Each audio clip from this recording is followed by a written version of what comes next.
Okay, welcome back. We can continue our interactive session.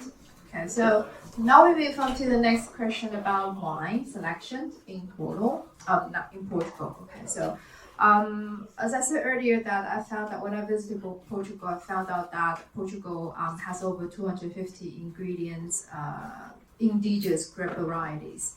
And I think making it the country with the highest number of native grapes with size anywhere in the world.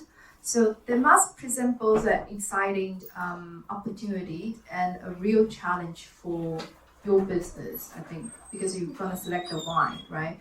So with such large number of the native grape variety, how do you curate your wine selection to tell the story of the Portuguese wine culture to Taiwanese customers?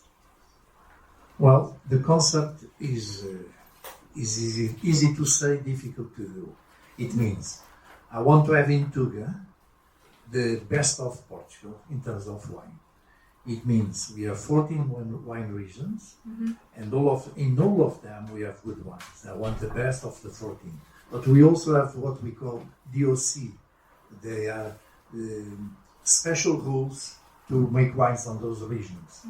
And it's the same, we have 31, you can imagine. And then there are small niches of producers with very special things.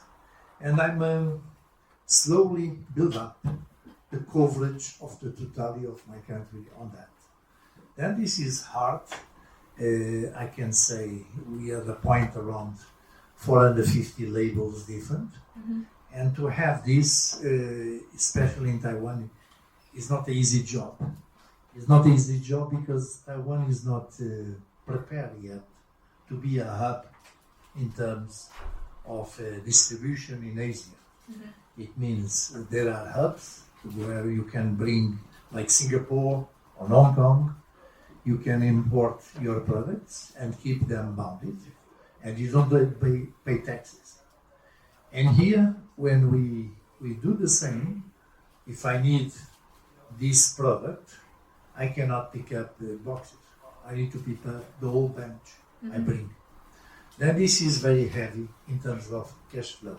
Then it means the difference between Hong Kong and Singapore, and I operate already in Singapore, is the system itself is not very supportive of investment, because you can imagine a container from Portugal bring for 23 pallets is 14,000 bottles that we need to pay, and arriving we need to pay taxes. That is very heavy. And this is a constrangement that exists. I will try my best to see if with the new relations between Portugal and Taiwan we can turn a little bit this situation and do as Hong Kong does, or Singapore. We have unbounded and we pick up the things slowly and we pay slowly. This is a big effect. Then doing what I'm doing has been hard. We slowly build up the system to increase the representation that I would like to have in our Tuga. But we go slowly. And if you go today to Tuga, I also focus on the best. It means I am a little bit selective. I try to avoid entry-level or cheaper wines because it's not my focus. I also believe that working Portuguese wines in here or in the world, we need to brand the country, because it's on the brand that is our success. You know, if you go to a supermarket today, probably all of you, and you walk and you need to buy wine, what you do? Probably you think, if I see French, it's good. Maybe it's not. And I have my experience. When I open Tuga, I have no wines. I did a party, and I go to the wine shops on here. I could not find Portuguese, nothing. I bought French wines. I don't know nothing about French wines. And I also go to the price, and I bought rubbish. I'm not saying the French are rubbish. I'm just saying that you need to know what you are buying. And of course, you can buy any nationality wines, good and bad. Unluckily, I bought bad. But the tendency of the public, when you go to the supermarket, have to buy the known ones. French is good and Spanish. Where is Portugal? Maybe 8, 9, 10 in your mental order. And this is what we need to reverse. And to reverse, we need tours, or something like tours, that can promote and can show that there is different. Today, the clients in Tuga, 95% are regular clients, and the majority of them are also people who love wine. People who study with the different institutions that are doing the education on wines, Taiwan Wine Academy and others, and we are known from that public. I know that we are not known yet from the majority of the public. And that's why I say it's too early to go to the supermarkets. Because if I put a wine in the supermarket is different. The wine is mine. Yeah. I put there. They don't pay me if it's not sold. Then it's too early to go in that process. Takes time. We need to do, as the French did, a lot of work combined with food to raise the perception of the public about the quality. And then we can go. But I trust in the Portuguese wines a lot. Yeah, I agree with you because in Taiwan, we are not a culture grew up with wines. We are a culture maybe in later phase we drink beer, right?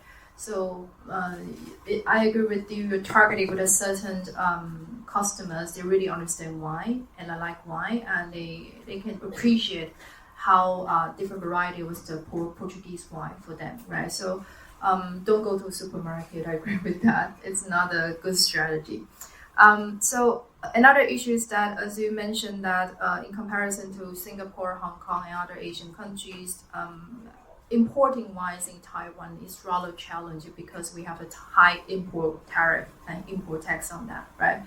So is there any way you think about that? Maybe you can import through somewhere else, for instance, from Portugal to Singapore and then Singapore to Taiwan? Or is it because just importing wine is really expensive? If we import wines from origin from Portugal, we pay the same tax. Either they can from Portugal, or we move them to Singapore or Macau. So basically the same tax. It's the same because it's a tax that is applied flat. But let's go to say New Zealand has a special agreement with Taiwan. Yeah. I hope maybe in the future when we have any kind of relations on the commercial side between Portugal and Taiwan, that my government can negotiate some special conditions, be more favorable to the promotion of the Portuguese wines on here. Could be. Or also the understanding of the authorities in Taiwan that they could be an important hub. Yeah. We cannot forget Asia is very large. There is a hub very important today that is Singapore. Is on the other side. On this side of Asia, where we are? We have Hong Kong and we have Taiwan. Hong Kong lose a little bit of your position with the transition. But I think Taiwan didn't develop yet the willing to take a position more strong. And this is something on your government. Yeah. If they understood they could achieve that point, they should make the system different, like just copy Singapore. Simple. If you copy Singapore, it's done. And you can see Singapore, ethnic is Chinese. The same. Yeah, agreed. But I think one of the policy our government put on the high import tariff of wine is mainly because they want to protect the local businesses from foreign competition, obviously. So it's really hard for them to change the policy right now because they are not put a high tariff input on the Portuguese wine, but for all the other countries' wine, again, they put the same tariff on that. So that's partly explain why, as a customers ourselves in Taiwan, we need to pay more, right? So we should appreciate that because it's the cost of paying the government, so we should pay more on the finished product, or the final products. Okay, but again, promoting Portuguese wine, I think it's one of the goals in your restaurants, right? Okay, good. So we can move on to the next questions. I think it's the next one about the business model. I want to highlight here is that because I'm a professor teaching and doing research in international business for decades, okay, I've been thinking about what makes international business truly successful in the long run. And I know this is your three-pillar approach to running your business, especially in Tuga restaurants, including, I think I highlighted that before, quality, authenticity, and consistency. So could you share specific challenges you face in maintaining these standards while operating in different cultural contexts? And I think I'm particularly curious about, do you have any unexpected hurdles that you encountered in the past? If you want to implement the three pillars, this kind of business model in practices. Okay, about quality, we spoke already a little bit. I think it's important that we keep our standards as they are. In terms of quality, this is a lot of from us, our control, our own. The way we produce the food is on my hands, and we focus on that. I try to say that the secret of any business is like try to be the guest in your mind all the time. Try to be on the other side, and what you like to receive or to be treated. That's what you need to do. Simple. If you keep this on your mentality and you can input this thinking in your staff, probably you succeed immediately. Because staff also represent us. Yeah. Sometimes I also notice that I need to be there, or she needs to be there, to make the things running properly. This is training that we need to do with staff, and we do a lot. Okay, we it's part of the quality. It pass a lot from training them. I just give an example. In 2019, before the COVID, we closed to 10 days, and I took all my staff to Portugal. It was not a reward. It was an investment. Make them feel in my country as I feel. Get in love with the things they see. Listen to the music, our fado in the restaurant, but sing on a house of fado on spot. They understand why we are in love with fado, why we have fado. Same thing with the food, how we process, visit the wineries. I took 17 people, and we closed Tuga for 10 days to go to Portugal. We lost a lot of money, but we didn't lose. We win. Okay, and this is important. Investment of staff when you have a business is the key point. The staff is the front line of communication between the guests and us, whatever is the business. Then investing of staff is the key point. Then this is one of the things. The other thing, I spoke already a little bit, authenticity. Keep the food as it is in Portugal, because I'm trying to say, and the wines, of course, quality on the wines, this is the authentic. You cannot adjust nothing. You should not. Okay? The last one, consistency. I'll give you two examples, very important. If you like a soup that I have in Tuga, and one day I change the soup by any accident, you notice. I give you an example. We have a soup, vegetable soup, and we put the name of the soup with the name of the vegetable. And me and her, we love that. We sit down on Tuga to have lunch, and we ask the soup. The soup comes, and I look at the soup, and I notice the vegetable I like is not there. And then what happened? I go to the kitchen, speak with my guest, my chef, and I say, Nelson, what you did? You changed the soup? And he said, no, I didn't change nothing. No, you changed. It's not the same vegetable. I love the other one, but there is not now. They say, okay, if there is not, you cannot replace. But he says, it's very good, it's even better. And I say, it doesn't matter, because I was expecting that soup, and you changed for another soup, even better. I'm expecting that one. This is very important in the business, okay? It's so important that we also produce a chocolate mousse for years and years. And I use the chocolate mousse with the chocolate from France, Valrhona. It's considered one of the two best in the world, industrial, but best. Okay, one day, not far away from now, I was invited by the Wine Academy the directors, to go with them to an event of tasting chocolate with wine and chocolate with tea. A shop, maybe you know, Full One Chocolate is a company from Taiwan. And I was very surprised with the quality of the chocolate I was eating. And I discovered the chocolate is produced in Taiwan. It's planted in Bintun and very high quality. They are award international gold medals and so on. And I stand up, I go to the boss of the company and I spoke with him and I told him, I'm doing chocolate mousse in my place with Valrhona. And he asked me, what's Valrhona? Because I didn't. I told him what I use. And I told him, if you can provide me something similar that even my guests, they never notice that I change. I'm not using Valrhona, but it's a chocolate from here. I will buy from you. It doesn't matter the price. I'm not talking price. I'm talking about keep the standards. They love my chocolate mousse. They come because of the chocolate mousse. If I change, they notice. I cannot. Then he bring me 3 samples of different chocolate. And we did a tasting of my chocolate mousse. It was done with the Valrhona and the other 3. And they come to us with numbers.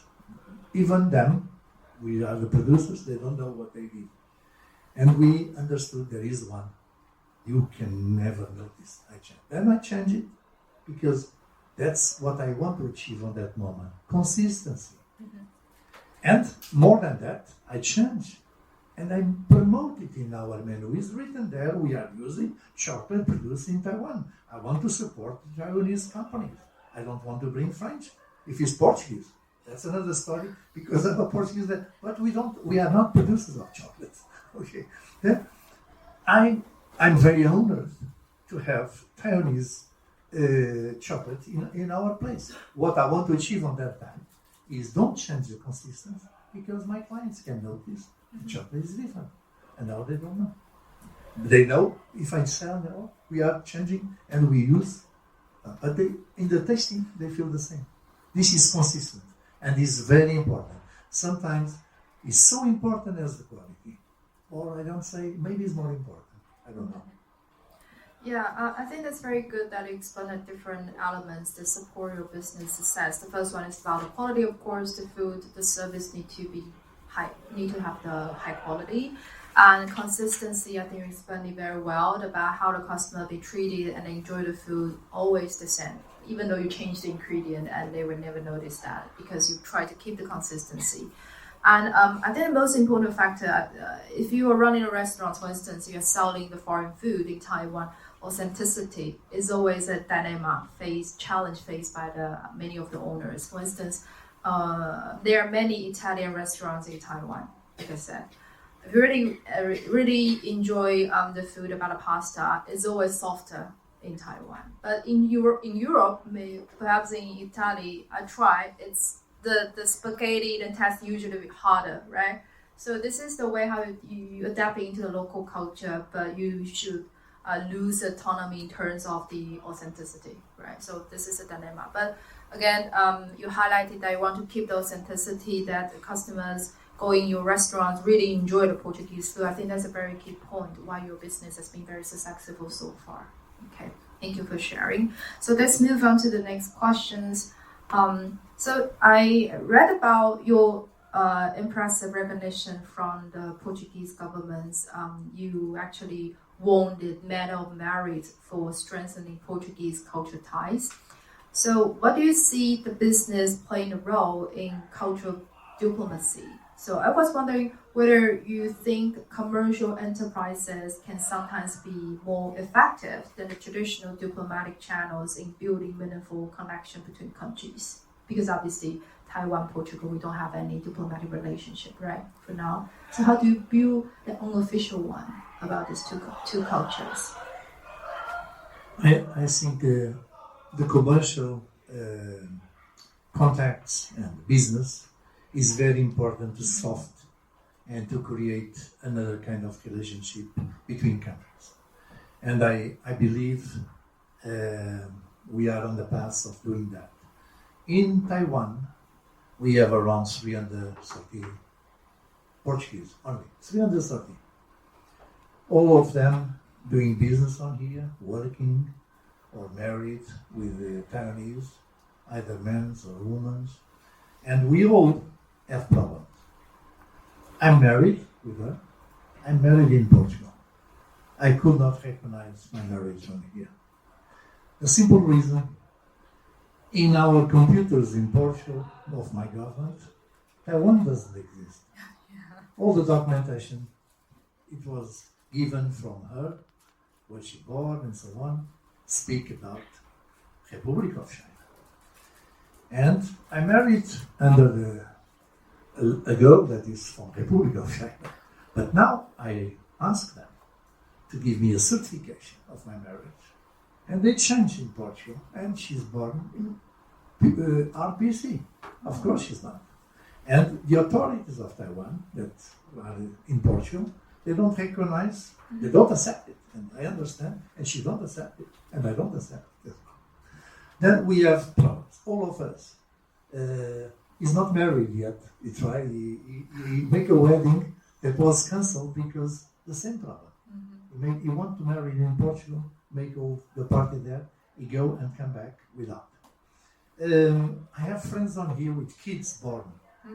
They are now trying to do naturalization because they could not recognize. Same problem. Then we have all problems. And we are working hard to change this. Official because we write letters to the right people in our government. Then I should say official, but not public. And probably things will change soon. We expect news pretty soon. I hope that our government doesn't fall down because there are news of confidence in our parliament. There was news that it's probably they come down. If they come down, is a problem because change people, we need to go back, redo again, everything. But if it doesn't happen, I believe that pretty soon we have good news. Good news that implies also the recognition of your delegation in Portugal, which today doesn't report to our Foreign Affairs Ministry. Reports to agencies for refugees. It's ridiculous. Okay, but this is related with our traditional link to China with Macau. Macau is very important for the Portuguese because we have a lot of Portuguese over there. Then the relations with China through Macau are quite complicated. And all the process of documentation pass through Macau to get certifications. And this is where the problems come out, after all. Then I believe that straightening relations on the commercial is the one, and cultural as well. With the Hyperconvergence Foundation, which Nuno works over there, Professor Zhao Yang, in 2022, for the first time, we have been able to make here a big event, celebrating the two republics. I don't know if you are aware that your republic, Republic of China, which is on the 10th of October, was supported by the Republicans, Portuguese Republicans in Macau. Sun Yat-sen got refugee from the emperor and the police in Macau and we got the support of us. Our republic, it was October 5th, 2010. And your republic is also on the 10th of October. Yeah. Okay? Then there is a small difference. And we celebrate the two republics on here, creating a big event for the first time. And it was the first time that we did something unofficial through culture, try to link the two countries. Okay? And we are working on that, and we believe, as I say, this is a long time work. We believe that pretty soon, probably, things will change for better.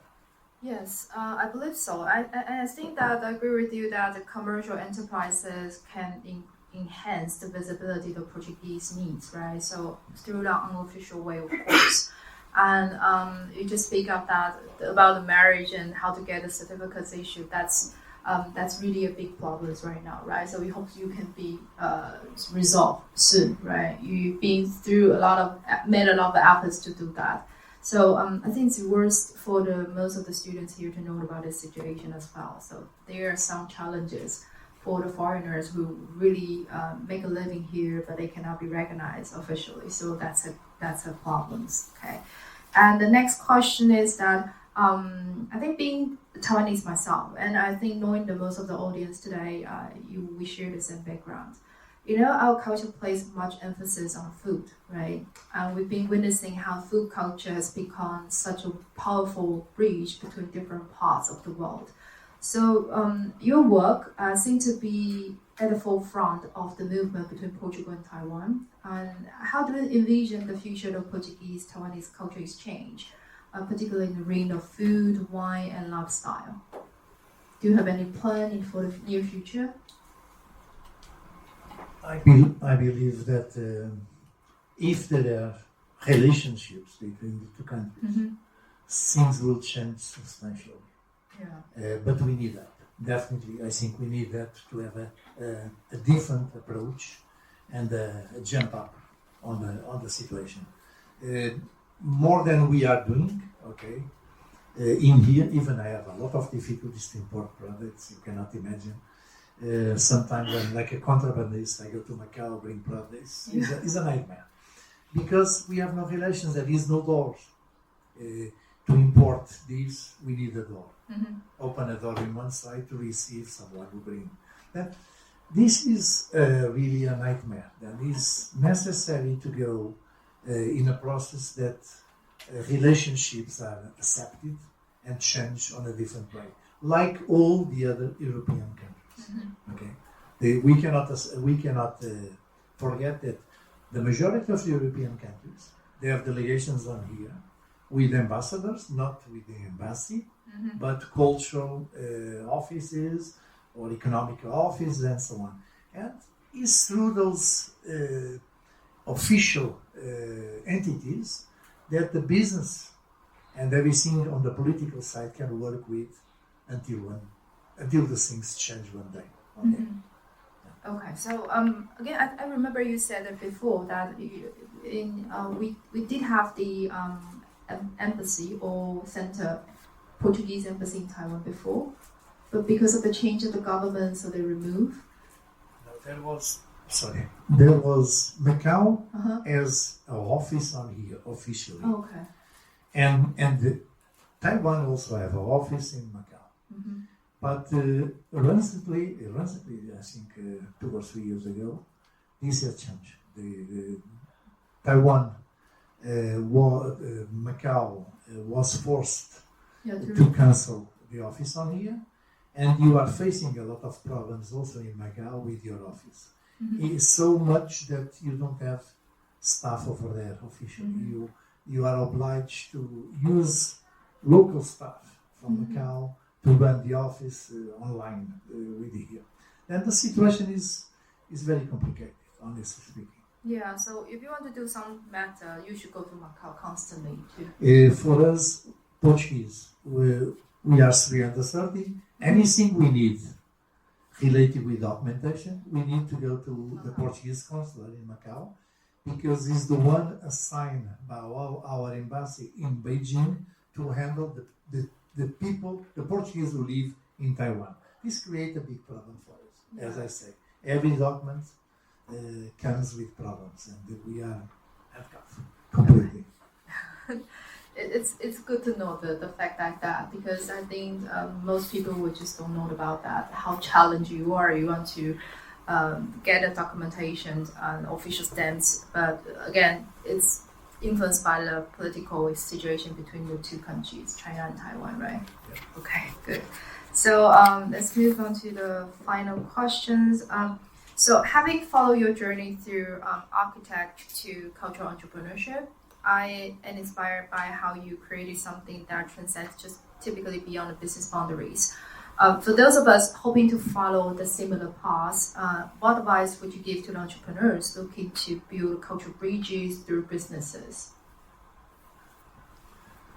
Okay, as an architect, I design things, I have my taste, but I always think that my taste is fully applied for the things that belongs to me. It means if I design my own, I have my taste.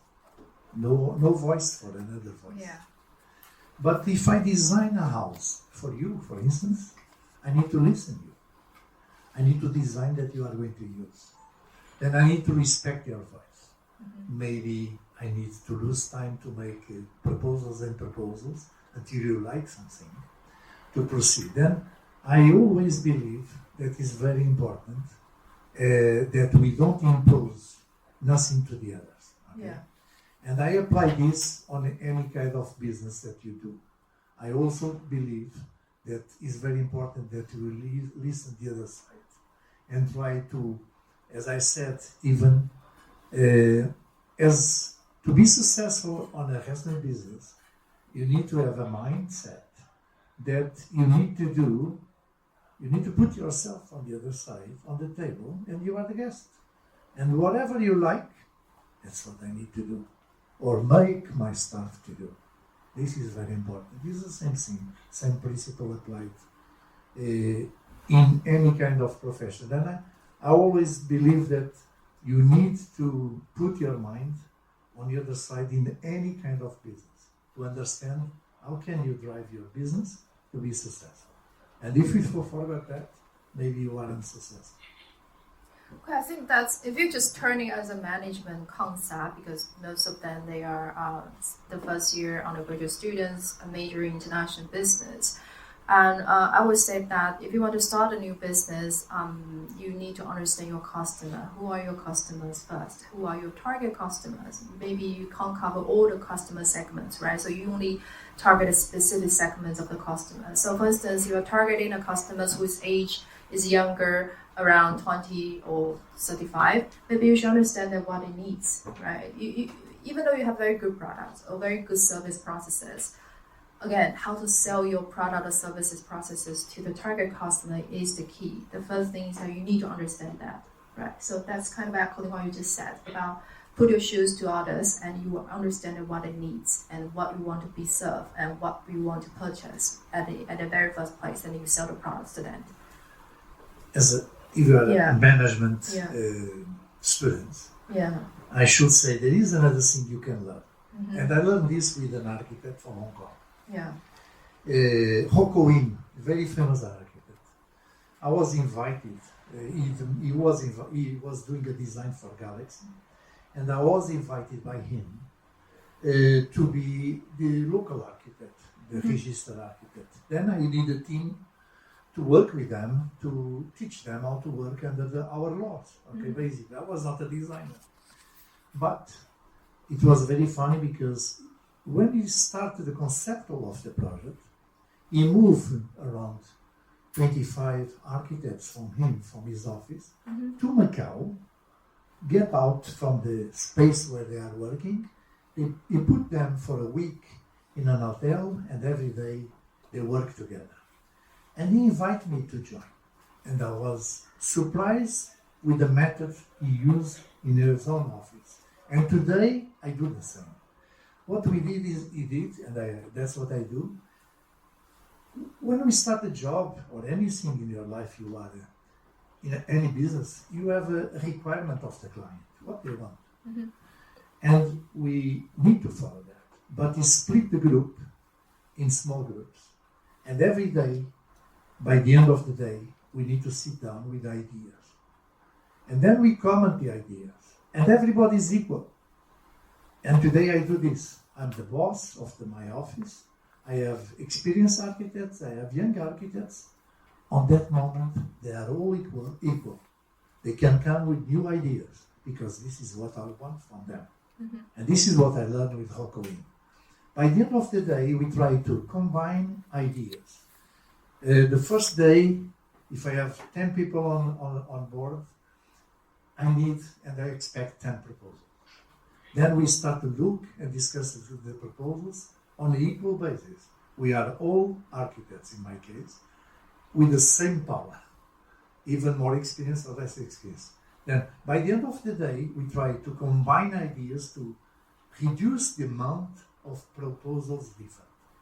Until we go with 2 or 3 that we take to the client. And this is the process I learned with him and I practice in my company. And if the client chooses this solution, which was created the base of the solution by an architect that has a young comer in my office. He is going to be the coordinator of the job. Of course, I put side by side with him a more experienced one to follow up. But this is very important. In a company, newcomers are very important. They bring young people like you bring new ideas. We are old. We are sediment. Sometimes we are not creating more. And you are the generation who bring new ideas. Of course, it's good to work with old people. By experience, we can transmit and get some base. Don't move away from this because of that. Then we have the experience. But the combination in a company, any kind of business, of young people with old people is the perfect. And don't forget, give the opportunities to the youngers all the time because they have a voice. And whatever they produce is, if it's a good solution, you need to give them a chance. Okay, that's my recommendation on a management point of view. Right, I think that's a very good add-on. And it kind of reflected that situation. Most Taiwanese businesses, they have a very traditional, conventional way of management style is usually from top down. Okay, so always the boss gives some directions and the subordinate need to follow that direction, right? But your approach is the other way around. It's just from the bottom up. So everybody can have a say in the meeting. And if you have very good ideas, even though you are the newcomers, you can still get the chance to lead the project. I think that's a very good approach. And again, that means implying that you actually appreciate the talents, no matter what experience they are, right? So that's the way I think they can be shared with from the management point of view. It's a very good way of how it inspires creativity and also enhanced, because the project obviously being totally discussed by the whole group, so everybody's actually know what the project is going on and they have the same consensus. But I'm just curious about doing the process, because it usually takes time to develop the final project, to have the shortlisted projects by the end, right? So how do you manage the situation in the disagreements? If there's a lot of disagreements during the meeting, how would you do that? First, I never feel that kind of distinguish disagreements. But there are points of views. Okay, then I need to be the judge. That's the point. What can I say? There is a time that if I need to take a decision, I need also to have guts to do it. Okay, and I do it. And in that case, I stand up and I say. I also do another thing. If I see deviations of the program, okay, this is not what the client asked me to do, then I raise my hand and say, be careful. We need to turn over because the client don't want to go in this direction. We need to understand that we do things for others. Okay, that's important. Yeah, so you are kind of person who control whole agenda of the meeting, right? If there's someone deviates, you're gonna join him or her back. I think that's a very key role. And also, in a disagreement, of course, you will be the one to make the judge in order to make the proper decision for the whole company. I think that makes sense as well. Thank you for sharing. Just one yes. thing important. Yeah. By the end of the day, I used to say to my staff, I'm the first client of them. Okay. They need to also make something that I feel comfortable to come out from my office with my brand. Yeah, that's very important. Okay. So along with I think we have very fruitful discussions throughout a total of 11 questions. And I think your work in building cultural bridges between Portugal, Macau, and Taiwan is truly inspiring for me and for the audience as well. So before we conclude, is there anything else you'd like to share with the audience? Not really. Not really. I think I talk already too much. I'll be happy if I listen something from your side that can push me to or trigger me to say something else. That's all. If you don't have, okay as well.